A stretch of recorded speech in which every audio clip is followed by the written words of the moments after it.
Paranauê, Paranauê, Paraná, Paranauê.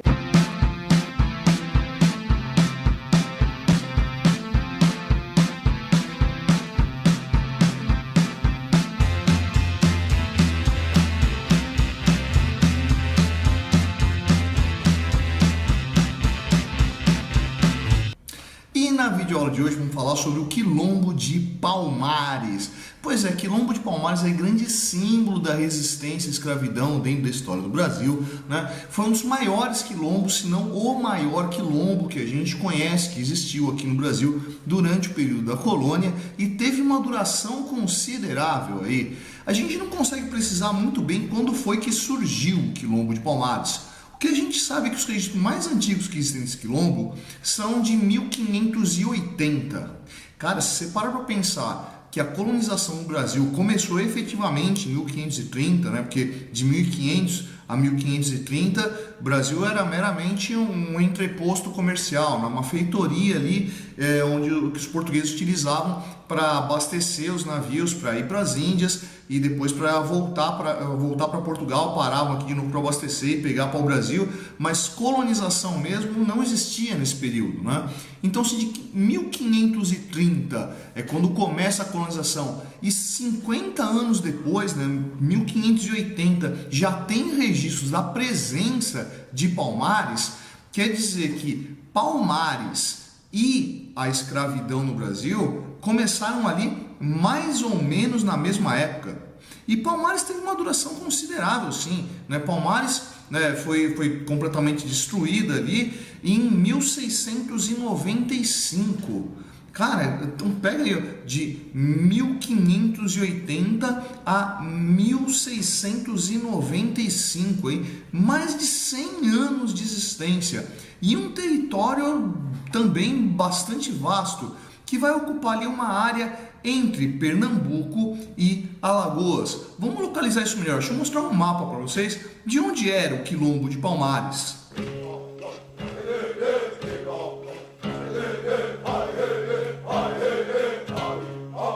Então vamos começar a nossa viagem aí tentando ver que raio que foi o Quilombo de Palmares. Bom, primeiro então vamos conceituar a ideia de quilombo. Tá? Essa palavra quilombo, ela tem origem no idioma banto, né? O idioma banto era um dos idiomas falados pelos escravos que chegaram aqui, né? Principalmente ali originários daquela região onde hoje está o Congo, mas vindos ali de onde hoje está Angola, né? Então assim, não dá para precisar muito bem de onde vieram esses grupos pegando as fronteiras de hoje, mas estamos falando daquela região ali sul da África, né, entre a costa oeste e o centro do continente, né? Então, essa palavra quilombo, do banto, né, significa algo do tipo sociedade militar, não simplesmente sociedade militar, algo um pouquinho mais refinado, sociedade militar com uma disciplina rigorosa, né? É um grupo defensivo que segue uma regra muito bem estabelecida. Ou seja, a própria ideia de quilombo ela nasceu como um princípio de resistência, né? Ou seja, né, essas pessoas eram capturadas na África, eram vendidas da África para esses comerciantes que traziam esses escravos para cá para trabalhar como escravo. E bom, aqui eles vão tentar fugir, eles vão tentar ir para algum lugar para sair desse sistema de escravidão. É óbvio que não dá para atravessar o mar de volta e voltar para a África. Então tinha que estabelecer um núcleo de resistência. Já que não podemos voltar para o local de onde viemos, vamos criar um núcleo de sobrevivência que tem a ver com o nosso estilo de vida, com o nosso entendimento de como é uma sociedade. E é óbvio que a gente vai ser atacado. E se a gente vai ser atacado, a gente tem que resistir. A gente tem que ter algum sistema para proteger a nossa terra. Aí você me pergunta, Fábio, então quer dizer que o quilombo era um espaço para negros africanos? Não necessariamente. Obviamente, né, você pegar, como está falando da palavra banto que deu origem, ele nasceu de escravos fugidos. né? Mas quem vivia dentro dos quilombos não eram apenas escravos fugidos, né? Lógico, eles eram a maioria, mas também se encontrar comunidades indígenas. Vamos lembrando que durante a colonização, muitos territórios indígenas vão ser tomados pelos portugueses e aí, bom, obviamente, esses índios vão ter que se readaptar e vão ter que ocupar novos espaços, e para ocupar novos espaços vão encontrar tribos adversárias, disputas territoriais. Então, dentro desse processo de acomodação, os quilombos vão ser um bom ponto de fuga. Então, se adaptar à vida do quilombo também era positivo para essas comunidades indígenas. Então quem está lá são negros fugidos e são indígenas que são atacados e têm as terras tomadas pelos colonos europeus. Também existia também brancos pobres, né? Muitas pessoas ali vindas de Portugal, né? ou de outros territórios que vinham junto com os portugueses dentro desse processo de colonização, às vezes não davam sorte, não tinham grandes oportunidades de trabalho e vão acabar descobrindo nos quilombos um ponto de sobrevivência, né? Já que regularmente dentro da colônia não ia dar para viver, você vai encontrar inclusive brancos pobres vivendo dentro do quilombo. Tá, então vamos lá. Como é que era a vida cotidiana dentro do quilombo de Palmares? A gente tem muitos detalhes para poder explicitar isso aí. Infelizmente sobrou muito pouca informação para a gente saber assim, certinho como é que era a administração, o trabalho, a vida cotidiana dentro dos quilombos. Por quê? Falta de registro escrito, né? Vamos lembrando aí que os escravos dentro do Brasil, eles eram necessariamente pessoas muito brutalizadas, né? Eram pessoas assim, que não deveriam ter qualquer tipo de acesso à informação. Por isso, raríssimos escravos tinham algum tipo de alfabetização, seja em português, seja em qualquer outro idioma, né? Tanto que quando você encontra escravo letrado, você consegue identificar justamente qual que é o grupo ao qual ele pertence. O exemplo dos malês, né? Escravos vindos do Mali e que sabiam ler em árabe, porque eram islâmicos. Então, entre os negros, a tradição escrita, né, entre esses negros que foram trazidos para cá como escravos, a tradição escrita não era algo muito comum, né? Entre os índios nativos aqui do Brasil, essa tradição escrita também não existia. E os brancos pobres? Bom, se a gente está falando de branco pobre, né, no século XVI, no século XVII, obviamente você está falando de analfabetos. Então você não tem registros escritos ali, a não ser os registros escritos deixados por aqueles que atacaram o quilombo de Palmares, por aqueles que foram lá para acabar com o quilombo de Palmares. Então, de registro escrito, você tem uma visão unilateral, o que deixa a coisa bastante limitada. Bom, mesmo assim, apesar dos registros não escritos que eles deixaram e da visão daqueles que foram lá para destruir o quilombo de Palmares, alguma coisa sobre o funcionamento de lá a gente consegue definir. Bom, vamos começando aí. A gente sabe que, para os padrões da época, Palmares era um território bastante grande, né? A gente sabe que por lá devia ter por volta de uns 20 mil habitantes. Eu sei que 20 mil habitantes hoje, falando nesse número, é algo quase que insignificante, mas se você encaixar isso aí entre o século XVI e o século XVII, dá um número considerável. Esse povoamento, inclusive, estava dividido ali em algumas aldeias, né? O que eram essas aldeias? Eram como se fossem os núcleos urbanos. Quantas aldeias eram? A gente sabe de 9. Eram só essas 9? Talvez fossem mais. Mas pelo que a gente sabe, existiam ao menos 9 aldeias ali dentro daquele território que compunham o quilombo de Palmares. Quais eram elas? Era a aldeia de Macaco,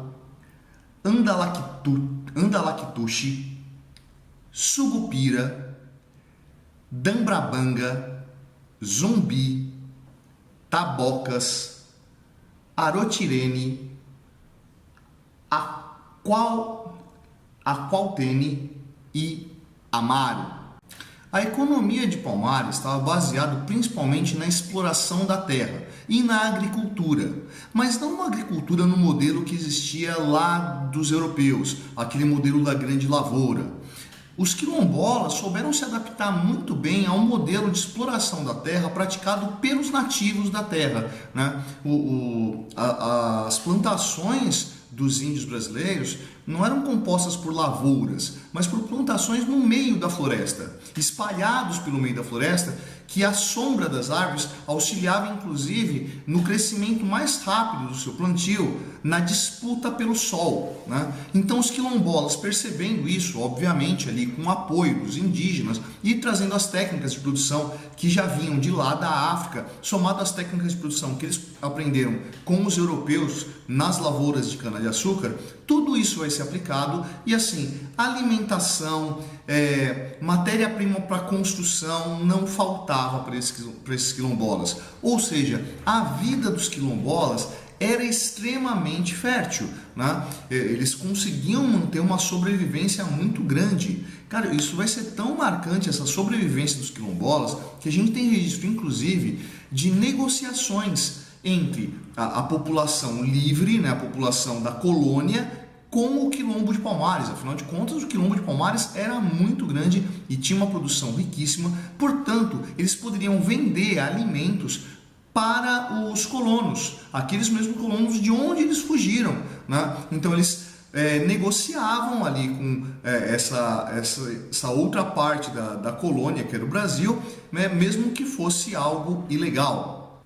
Ah, Fábio, você está falando então que a relação entre os quilombolas de Palmares e a população livre da colônia era uma relação extremamente amistosa, que todo mundo se dava bem? Não, não é bem isso. Estou falando que existiu realmente uma relação comercial entre esses dois polos, mas lógico que tanto Palmares se incomodava com a colônia escravista, quanto a colônia escravista se incomodava com Palmares. Afinal de contas, a existência de um quilombo tão grande atraía ali escravos que buscavam fugir das suas fazendas para ir até esse território.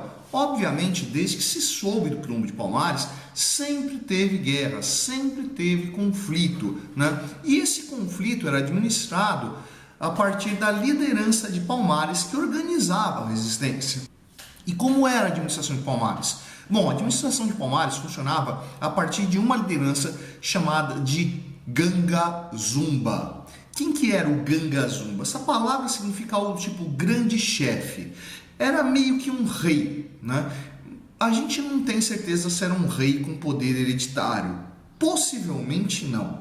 Pelo que a gente conhece do funcionamento desses quilombos e pelas tradições africanas e até pelas tradições indígenas, não deveria ser um poder hereditário, mas um poder por merecimento, né? Uma pessoa mais qualificada. Ah, e esse monarca, esse Ganga Zumba, governava sozinho? Não, existia um conselho de líderes, né? Então, as aldeias tinham as suas lideranças que se uniam, né, na aldeia de Macaco, né? A aldeia de Macaco era meio que a capital do Quilombo de Palmares, e onde lá estava o Ganga Zumba, né? Bom, durante o século XVII, o último dos líderes conhecidos por esse título de Ganga Zumba vai tentar pacificar o conflito entre Palmares e os territórios da colônia, né? E consegue estabelecer uma determinada paz ali, né? Coisa do tipo, olha, a gente não vai mais aceitar escravos fugidos de vocês,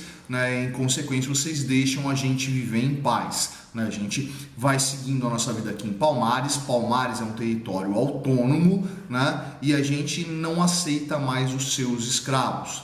Cara, obviamente isso não foi aceito pelo próprio pessoal de Palmares. Afinal de contas, não existiam só pessoas nascidas em Palmares, já tinha até bastante pessoas nascidas em Palmares nesse momento, mas boa parte daquelas pessoas que viviam em Palmares tinham familiares, tinham amigos que estavam vivendo lá dentro do território da colônia, eram escravos ainda. E essa relação amistosa do Ganga Zumba com a colônia não durou muito tempo, porque o Ganga Zumba foi assassinado pelos próprios quilombolas de Palmares. Esse próprio título foi abandonado e se criou um novo título, uma nova liderança que vai ganhar o título de Zumbi, né? Zumbi, que é uma palavra assim, que traduzindo grossamente seria algo do tipo Deus. Ô Fábio, quer dizer que Zumbi dos Palmares não era uma pessoa, aquela pessoa cultuada lá, o Zumbi dos Palmares, a grande liderança, esse não era o nome dele? Possivelmente não, né? Isso aí possivelmente era o título dessa liderança, dessa última fase aí do governo de Palmares, né? E como era o nome desse cara? Não sabemos. O que a gente sabe é que esse líder era conhecido como Zumbi e acabou assim meio que se aceitando isso como nome, o líder Zumbi dos Palmares.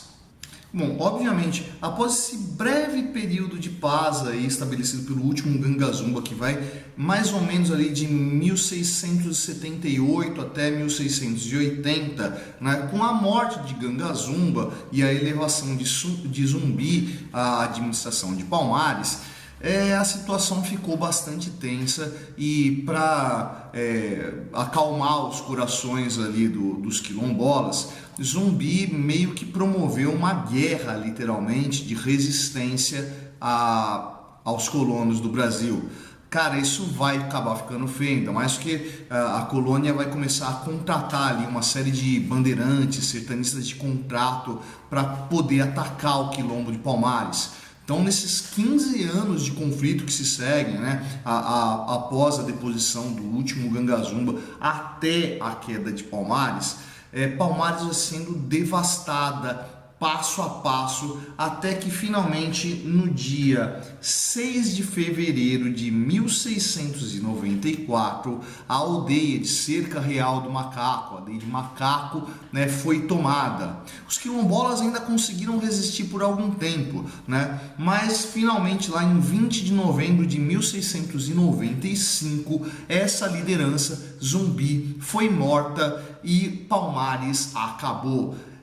Não é que assim a morte de Palmares pôs fim ao sistema de resistência de quilombos. Obviamente, de Palmares, uma série de novos quilombos vão se formar a partir desses núcleos de resistência que não morreram no ataque a Palmares, fora os outros quilombos que foram se formando durante todo o período da colônia. E aí, aprendeu mais essa? Curtiu o áudio de hoje? Se curtiu, vai lá embaixo dar um curtir. Não curtiu, vai lá embaixo dar um discutir. Essa é a Plancheta do Setônio, sou o professor Fábio. E você, meu amigo? Você deveria estar estudando?